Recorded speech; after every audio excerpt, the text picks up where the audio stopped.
Ever catch yourself mindlessly scrolling through your phone while eating lunch, only to look down and realize your food is gone and you barely remember eating it? Or maybe you found yourself stress eating your way through a bag of chips while working on a deadline. You're not alone. In our pressure-filled, always connected world, disconnected eating has become the norm. But this disconnect isn't just affecting your relationship with food, it's literally changing your brain function and mental well-being. I'm Dr. Tracey Marks, a psychiatrist, and I make mental health videos to strengthen your mind, fortify your brain, and build resilience. This is the fourth video in our nutrition series. Today, we're exploring how mindful eating affects your brain and why it matters for your mental health. Now, when I say mindful eating, I'm not talking about another diet trend or weight loss strategy. Instead, I'm talking about the intersection of neuroscience and behavior that can transform how your brain processes food and emotions. Let's look at how this works. Your brain has specific neural circuits dedicated to eating. When you eat mindfully, you activate what's called your interoceptive awareness system, the brain's network for sensing and interpreting internal bodily signals. This system includes brain regions like the insula, which processes physical sensations and emotions.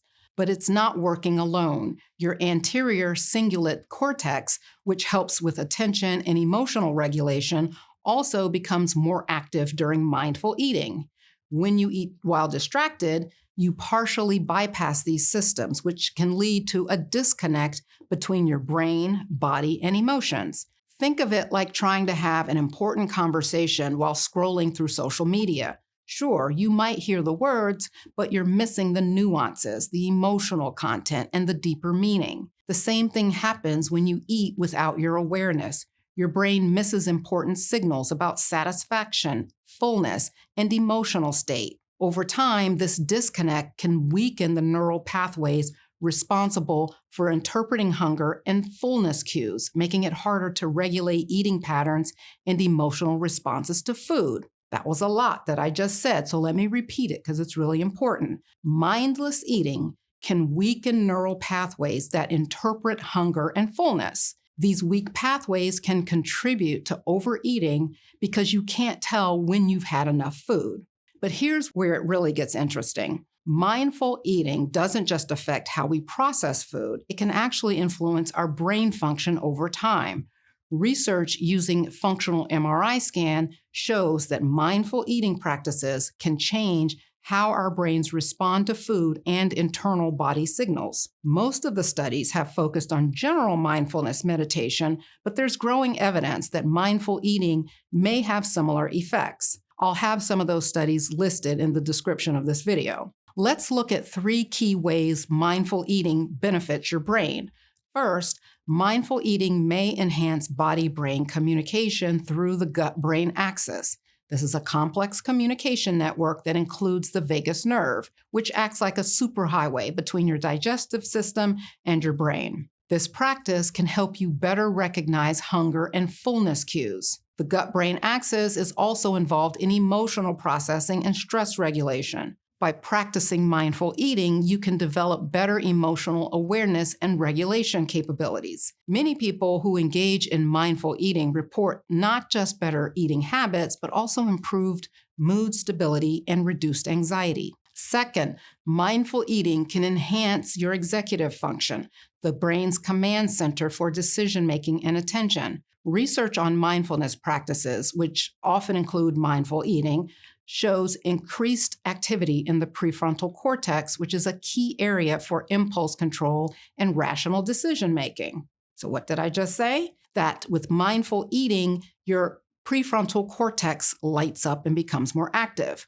This improvement isn't limited to food choices, though. It can extend to better emotional and behavioral control in general. Think of it like exercising your brain's decision-making muscles.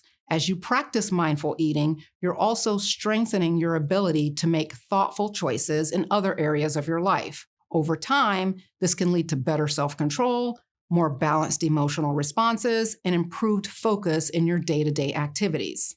Third, and perhaps most importantly for mental health, mindful eating helps break the stress eating cycle. When you're stressed, your body releases cortisol, which can increase your appetite and cravings for high-calorie foods. Eating these foods temporarily reduces stress by triggering the release of dopamine, creating a reinforcing cycle. But here's the problem. This quick fix actually makes you more vulnerable to stress over time by affecting your body's stress response system. Mindful eating interrupts this cycle by engaging your prefrontal cortex, helping you to respond to stress more effectively without relying on food for comfort. Let's look at what happens in your brain during stress eating versus mindful eating. During stress eating, your amygdala, a key player in emotional processing, becomes more active, while your prefrontal cortex, responsible for decision-making and self-control, is less engaged. It's like it takes a back seat.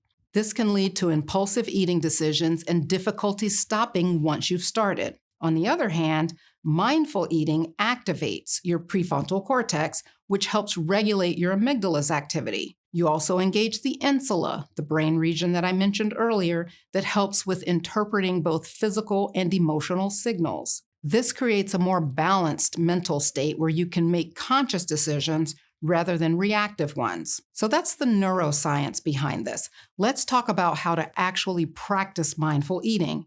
I'm going to give you 3 practical techniques that work by strengthening neural connections and potentially altering brain activity patterns. The first technique is what we can call the first bite practice.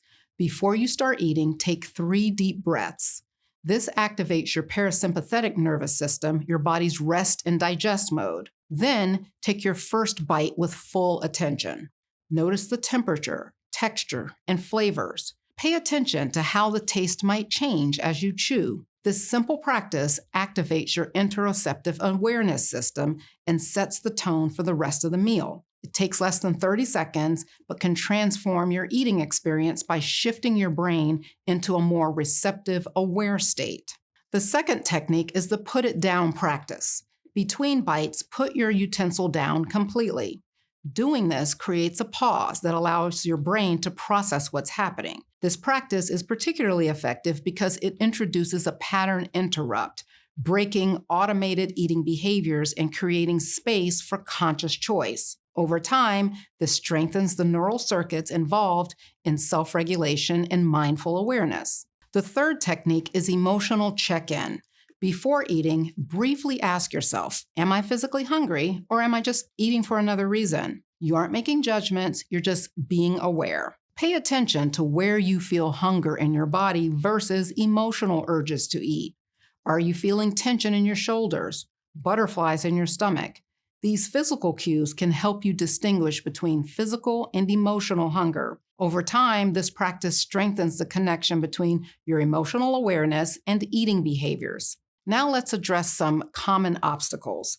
One of the biggest challenges people face is time. You might be thinking, I barely have time to eat, let alone eat mindfully. It doesn't have to be all or nothing. Start small. Even 1 mindful bite per meal can begin to create positive changes in your brain. Remember, we're strengthening neural pathways here. Every small practice counts. Research shows that even brief moments of mindfulness can trigger positive changes in brain activity. Another common obstacle is environmental distractions. While it's ideal to eat without screens or distractions, that's not always realistic. Instead of aiming for perfect conditions, try incorporating brief minutes of awareness throughout your meal. Even if you're working through lunch, you might set a quiet timer for every 5 minutes as a reminder to check in with yourself, or use natural breaks in your work to take a few mindful bites. Many people also struggle with emotional eating patterns that feel deeply ingrained. And this is where understanding the brain science can be helpful. These patterns developed through repeated neural firing. Essentially, your brain created strong pathways for these behaviors. The good news is neuroplasticity, your brain's ability to form new pathways, means that you can develop new patterns. Each time you practice mindful eating, you're rewiring your brain's response to food and emotions. The key is consistency over perfection. The brain builds new neural pathways through repetition, not through occasional perfect practice. This is like learning any new skill. Small, consistent efforts add up to significant changes over time. Research suggests that it takes about 66 days to form a new habit, but you can start experiencing the benefits of mindful eating sooner. So what's the key takeaways here? First, mindful eating isn't just about food. It's a powerful tool for building better brain function and emotional regulation. Second, even small moments of mindful eating can create positive changes in your brain. And third, consistency matters more than perfection. Try incorporating just one of the techniques we discussed into your next meal. Notice how it affects not just your eating experience, but your overall stress levels and emotional state. And we're not just changing habits, we're rewiring our brains for better mental well-being. Coming up next week, we'll start with our exercise series, exploring another powerful way to build mental resilience. If you found this video helpful, make sure to like it and subscribe for more science-based mental health content. Thanks for watching today. I'll see you in the next video.